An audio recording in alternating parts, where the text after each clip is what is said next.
it seems like the $15 minimum wage is done for now.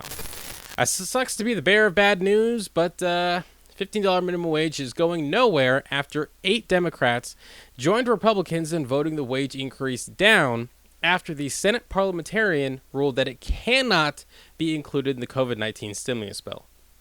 Now, of course, progressives, and myself included, are pretty upset by this because, I mean, $15 minimum wage seems like a pretty obvious thing to do. But my first thought is I get where those Democrats are coming from. To me, this question is not whether or not we should raise the minimum wage right now. It's whether or not we should break the rules or override the rules to do it. I'm not a rule follower. I don't really follow very many rules. I kind of do what I want a lot of the time. But people do have rules for a reason. I mean, I get we got rules for a reason. The same people who are saying to just break the rules now were saying we have to enforce the rules a month ago when Trump wanted Pence to overturn the election, right? I mean, Trump didn't have the power to do that, to stop the electoral count, but because we have rules. Because the rules kind of in some ways matter, right? And I get it. Democrats do need to have more of a backbone, and they also need to learn when to compromise and when they shouldn't compromise. And, I think income inequality is one of the biggest problems in America. And that has led to all kinds of different problems. There's problems around race. I mean, how many things around race are really about, someone taking someone else's job or people not feeling like things are equal, right?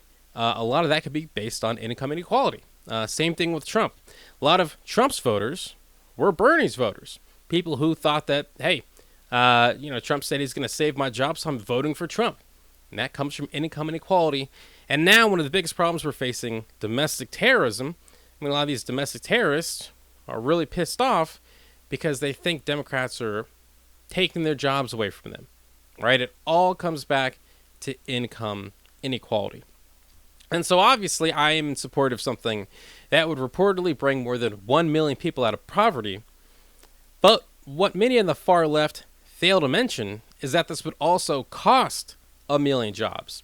If we raise the minimum wage to $15 an hour, it would cost 1 million people their jobs while raising 1 million people out of poverty. So it's definitely something that is just not a clear-cut issue. And Bernie Sanders actually had a great proposal to raise the minimum wage only on large corporations through tax proposals. But by many that was viewed, on the left, that was viewed as caving, right? That was caving. So now we'll just have to scrap the whole thing and essentially start over again. This whole thing isn't over, though. The minimum wage will definitely go up at some point during Biden's administration.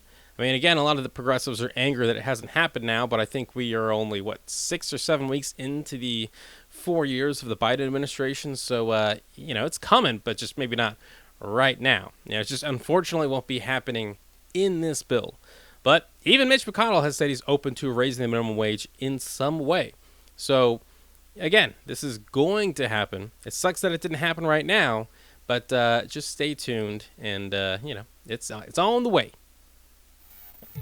Hey, what's going on, everyone? Thank you so much for watching Citizen Pete. I really appreciate it.